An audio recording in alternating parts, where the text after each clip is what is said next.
படத்துல வந்து super star அவருடைய பெர்ஃபார்மன்ஸ் வந்து நம்ம வந்து சொல்லியே ஆகணும்.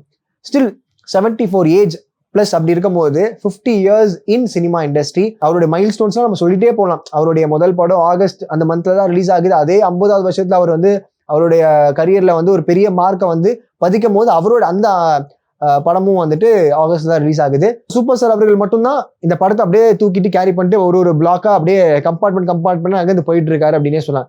மேன்ஷன்ல வந்து காமெடி பண்றாரு, அப்படியே வந்து டான்ஸ் ஆடும் போது வந்து அவ்வளோ எஃபர்ட்ஸ் போட்டு டான்ஸ் ஆடுறாரு. ஆனா ஒரு மனுஷன் இந்த ஒரு ஏஜ்ல இப்படி ஒரு பிரசன்ஸை வந்து கேரி பண்ண முடியுமா அப்படின்றது ரொம்ப ஆச்சரியமா இருக்கு.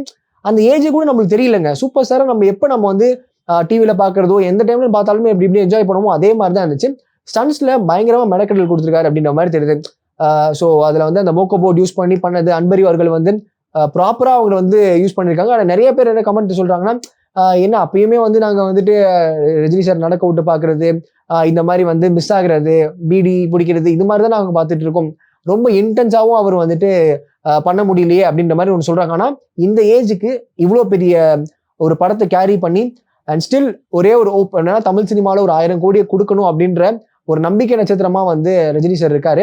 அண்ட் அதுக்கு நம்ம இந்த வயசுல நம்ம வந்து அவருக்கு முதல்ல நம்ம வந்து ஒரு பெரிய ரெஸ்பெக்ட் தான் நம்ம வந்து தரணும். அண்ட் இந்த மொமெண்ட்ல நம்ம வந்து அவரை வந்து பாராட்டி ஆகணும்.